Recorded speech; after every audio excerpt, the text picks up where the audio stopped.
Hello and welcome back to study Medha academy. आज हम class 9 का chapter 1 matter in our surroundings के बारे में डिटेल में पढ़ने वाले हैं। आज हम इसका एक टॉपिक सॉलिड्स, लिक्विड्स और गैसेस के बीच का डिफरेंशिएशन जो है वो पढ़ने वाले हैं। तो इसीलिए आज आपको ये वीडियो जो है वो एंड तक के देखना है और बहुत ही ज़्यादा कंसंट्रेशन के साथ में देखना है, ताकि आपका ये जो चैप्टर है वो अच्छे से समराइज हो जाए और आपको इस चैप्टर में फिर कोई भी दिक्कत ना आए। तो चलिए स्टार्ट करते हैं। जैसा कि हम ये टेबल में देख सकते हैं, यहाँ पे फर्स्ट कॉलम है सॉलिड्स का, बीच वाला जो कॉलम है वो है लिक्विड्स का और जो लास्ट कॉलम है वो है गैसेस का। और हम इनके बीच में डिफरेंशिएट करने वाले हैं और ये देखने वाले हैं कि जो सॉलिड्स में, लिक्विड्स में और गैसेस में प्रॉपर्टीज़ होती है वो कैसे डिफ़र करती है। तो यहाँ पे जो सबसे पहली प्रॉपर्टी है वो है solids have strong intermolecular forces. मतलब जो पार्टिकल्स होते हैं सॉलिड के, उनके बीच का जो इंटरमॉलिक्यूलर फोर्सेस, इंटर मतलब आपस में, मॉलिक्यूलर मतलब मॉलिक्यूल का, और फोर्सेस मतलब मॉलिक्यूल्स का जो आपस में फोर्सेस होते हैं वो बहुत ही ज़्यादा स्ट्रॉन्ग होते हैं। और यही रीज़न होता है कि सॉलिड की जो कॉम्पैक्ट पैकिंग होती है वो क्यों होती है, just because of intermolecular forces of attraction are very high, या solids have very strong intermolecular forces of attraction. अब हम बात करते हैं लिक्विड्स की। तो लिक्विड्स में जो इंटरमॉलिक्यूलर फोर्सेस होते हैं वो थोड़े कम होते हैं सॉलिड के कंपैरिजन में। मतलब जो सॉलिड के पार्टिकल्स होते हैं वो बहुत ही ज़्यादा स्ट्रॉन्गली एक दूसरे को पकड़ के रखते हैं, पर लिक्विड्स में ऐसा थोड़ा कम देखा जाता है। जो पार्टिकल्स होते हैं वो इतने ज़्यादा फोर्स से एक दूसरे को अट्रैक्ट नहीं करते हैं, इसीलिए वो थोड़े दूर दूर डिस्टेंस पे होते हैं। और similarly for gases, gases have very weak intermolecular forces of attraction. मतलब जो गैसेस का इंटरमॉलिक्यूलर फोर्सेस ऑफ अट्रैक्शन होता है वो बहुत ही ज़्यादा कम होता है। इसके कारण क्या होता है कि जो गैसेस के मॉलिक्यूल्स होते हैं वो फार अपार्ट प्लेस्ड होते हैं, या वो बहुत ज़्यादा दूर दूर चले जाते हैं। क्यों? क्योंकि वो आपस में एक दूसरे को अट्रैक्ट नहीं कर पाते हैं, इसीलिए वो दूर दूर चले जाते हैं। और यही रीज़न है कि सॉलिड्स में कॉम्पैक्ट पैकिंग होती है, लिक्विड्स में सॉलिड्स से कंपैरिजन में थोड़ी कम कॉम्पैक्ट पैकिंग होती है, और गैसेस के मॉलिक्यूल्स बहुत ही ज़्यादा दूर दूर होते हैं। क्यों? Because of intermolecular forces of attraction. अब हम बात करते हैं सेकेंड प्रॉपर्टी की। सेकेंड प्रॉपर्टी कहती है वेरी लेस इंटरमॉलिक्यूलर स्पेस। मतलब यहाँ पे आप इस सेकेंड प्रॉपर्टी को फर्स्ट प्रॉपर्टी से रिलेट करने की कोशिश करना। जो अगर पार्टिकल सॉलिड का है वो एक दूसरे को बहुत ज़्यादा ज़ोर से अट्रैक्ट करेगा, स्ट्रॉन्गली अट्रैक्ट करेगा, तो वो एकदम चिपक जाएंगे मॉलिक्यूल्स। और जैसे ही वो मॉलिक्यूल्स एक दूसरे से बहुत ज़्यादा क्लोज आ गए या एकदम चिपक गए, तो उनके बीच की जो स्पेसेस होंगी वो ऑटोमेटिकली रिड्यूस हो जाएंगी। सिमिलरली गैसेस में अगर हम बात करें तो गैसेस में बहुत ही कम वीक इंटरमॉलिक्यूलर फोर्स होता है।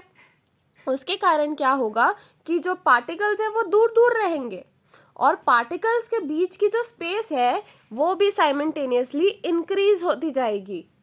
तो इसीलिए हम बोलते हैं कि जो सॉलिड के इंटरमॉलिक्यूलर स्पेसेस होती है वो बहुत ही ज़्यादा कम होती है।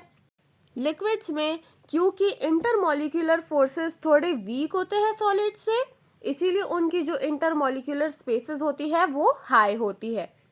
और गैसेस में क्योंकि इंटरमॉलिक्यूलर फोर्सेस बहुत ही ज़्यादा कम होते हैं, इसीलिए जो स्पेसेस होती है वो बहुत ही ज़्यादा होती है।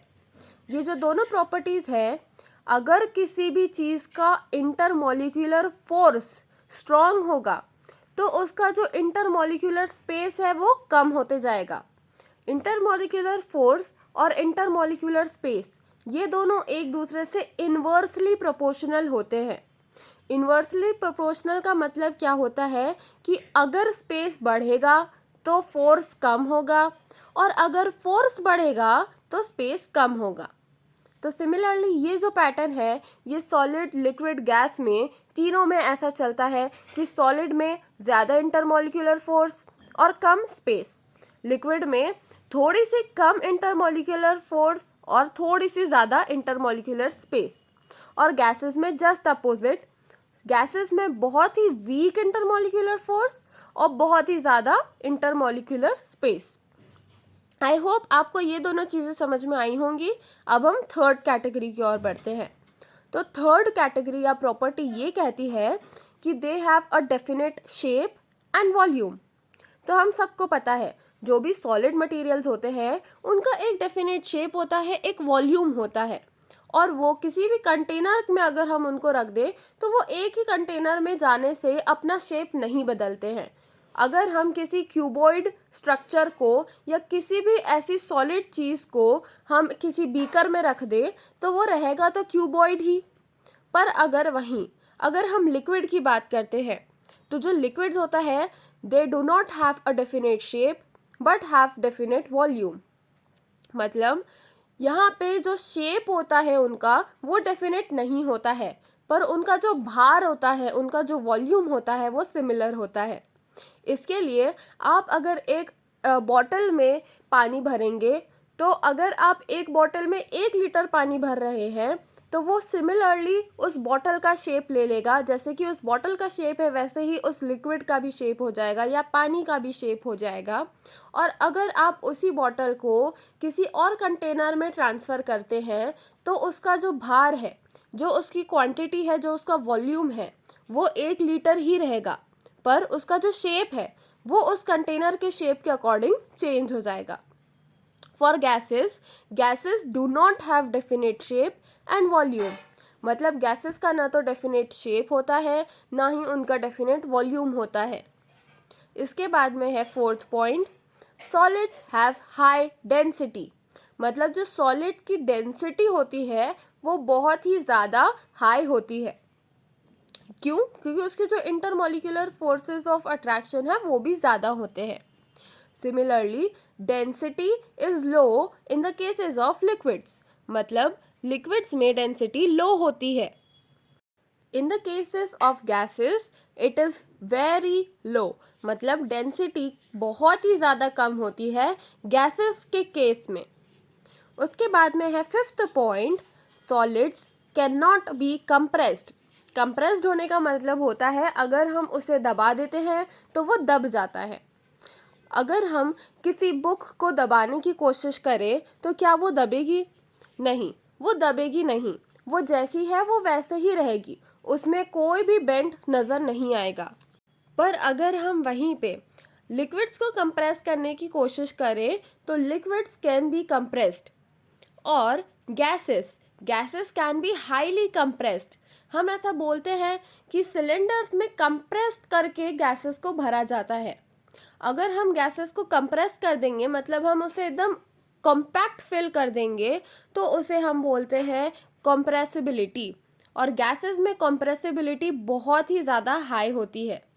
तो ये थे 5 major differences in solids, liquids and gases.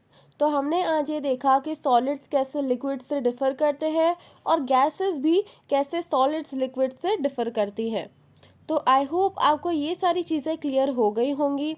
अगर आपको इसमें भी कोई डाउट है तो आप मुझसे कमेंट सेक्शन में ज़रूर पूछ सकते हैं। और अगर आपको ये वीडियो अच्छा लगा हो तो इसे लाइक करना, शेयर करना और हमारे educational channel study Medha academy को सब्सक्राइब भी ज़रूर करना। साथ ही साथ हमारी जो वेबसाइट है www.studymedha.com उसको भी एक बार ज़रूर विज़िट करना। Thank you so much for watching this video till the end.